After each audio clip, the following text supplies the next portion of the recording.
So good morning mga Oragon. Bali, araw na ngayon ng Biyernes. So, nagawa naman tayo. Dahil hindi mo rin itong may continue itong tiles natin dito dahil kulang tayo ng tiles na white. So dapat continue ko sana ito ngayong araw na to. So wala tayong kulang yung tiles na na white. Kaya yung tayo sa taas mag-clearing muna. Bali, clearing natin yung taas second floor para prepare natin yung pinaka-insan. So ngayon, akit tayo dun para tanggalin natin yung mga tay-tay, yung mga pinagaluan. Dito muna tayo sa ayan, yung tig-trash nila Master tapos ni Heraldan. Ayan. Bali, nagpa-primer sila, gray. So yan ang ginagawa namin kapag katapos mag process o ano man wini-welding. Primer yung kasunod. Gray ginagamit namin. Lacquer, thinner, epoxy primer. Ayan ang lahat. Matigas, no? Matigas to pag natuyo. Wow, ayan. Para hindi kakapitan ng kalawang. Yun. Ito talaga yung magandang pang So tapos yung kasama natin doon nag-shipping na taas. So habang nagtatrabaho dito si Roldan, doon naman tayo sa taas. Punta natin yung mga kasama natin doon, tulungan natin kapag shipping o pag hammer na ang ating mga tay-tay, right?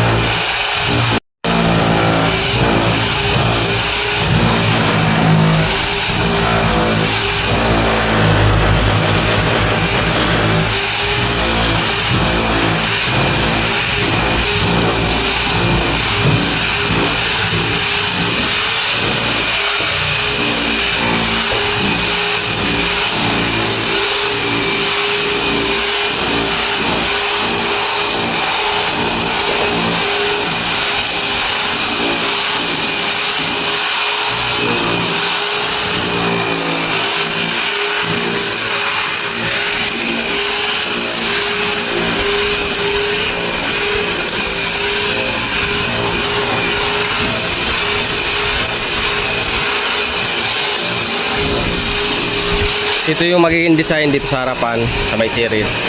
Tubular na 2x3. Tapos magkakaroon dito ng salamin, paikot, punta doon. Tapos dito. Doon.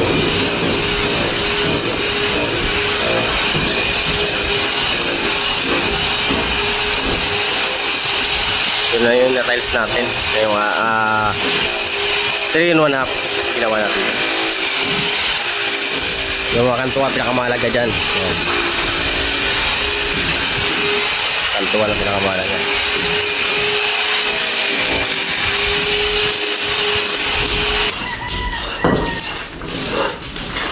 So ngayon ganito lang gagawin namin at tanggalin muna namin yung mga mga pinaghaluan na tumigas. Kasi makapal yan super kapal. So tanggalin na muna namin yung araw na to. Kung hanggang saan, hanggang anong oras kaya namin itong tanggalin bago kami mag-start pag tiles. Dapat patanggal muna namin lahat ng pinaghaluan. Kailangan clearing ito kasi kapag hindi natin natanggal yan, dyan tayo magkakasan kapag nag-tiles na magkakaroon ng kapak. Kapag hindi natanggal yung ibang mga tay-tay na yan, kunting galaw lang ng ng flooring, may kapak yan. So ang kapal lang natin dito pa sa dulo. Ayun ang kapal, no? So ayan, marami yan, no? Kasi nung panahon na pa kami ng palitada, asintada, syempre dito maghahalo sa taas para di ganong mahirapan yung mga libur. So ngayon ito na, magka-tiles na tayo, kaya tanggalan na ng mga tay-tay kung tawagin. Ano naman talaga sa sa construction. Ito pala yung gagamitin namin na tile.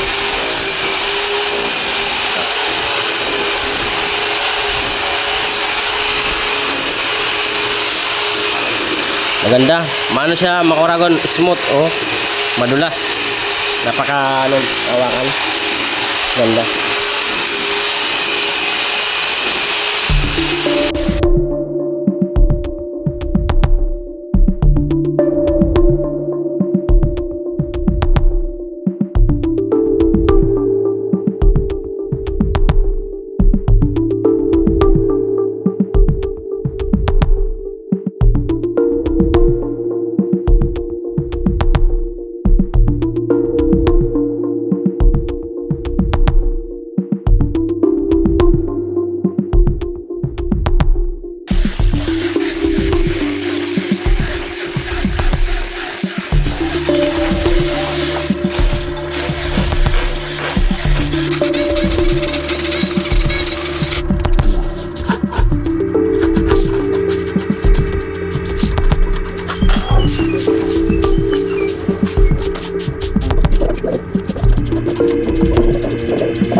So yun mga kurago, ito na yung ating layout.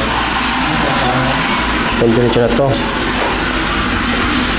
Ayan yung tansi. Tapos ito na rin yung kapal ng ating topping, ating tiles. So bali yung mga 2 inches, 2 in 1 half yung taas ng ating topping dito. So ngayon, dahil makapal yan, sinadya natin yun na makapal talaga. Ayan yung hamba natin. Dahil dito kasi CR, halos pantay siya. So ngayon, 2 inches yung kapal natin plus CR, drop tayo ng 1 inches. Kaya sakto yung ating layout. Yan. So galing naman dito sa tansi, to taas ng ating hamba to 11 cm. So yung ito natin to 10 cm. So kaya may allowance siyang 1 cm. So ayan yan.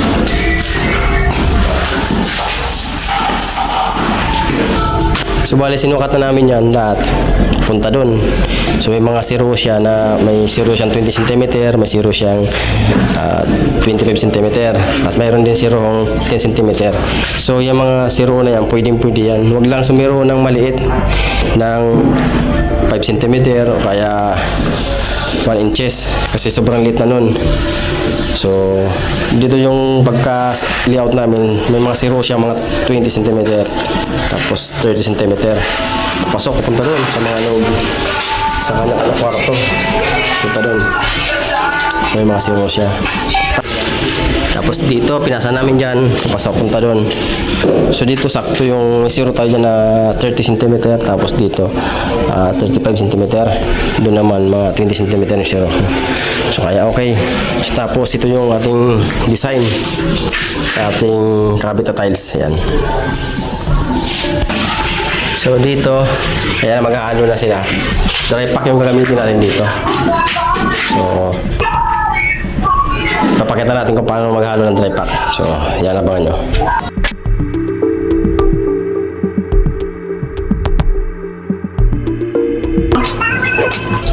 So ganito mo ako na kapag naghalo ng dry pack. Dapat pag diyanan mo, bubuo siya. Para mabilis lang mo kayo lumulubog. Tapos di gumagapang. Pag ginano mo siya, okay na.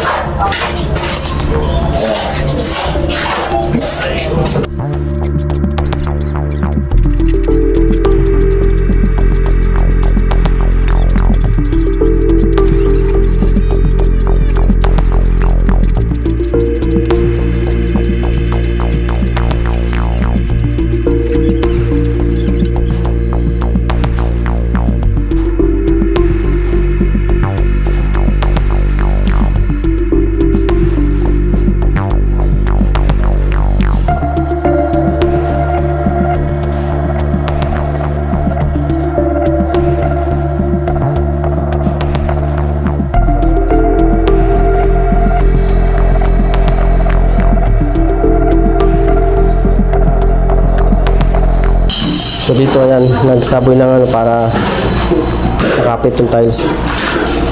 Tapos walisin. Ano.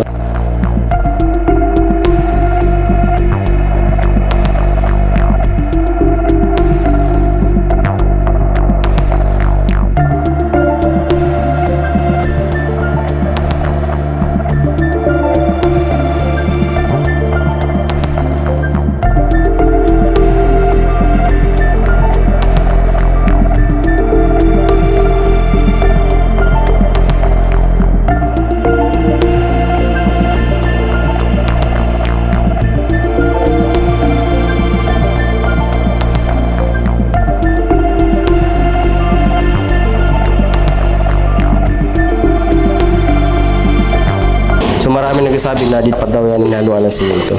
So siguro sa mga nagsasabi niyan na talaga nagta-tiles. Kasi kaming mga tile sitter o sa mga tile sitter talaga dyan, naghahalo talaga yan ng adhesive. Adhesive simento pinaghahalo para lalong kumapit.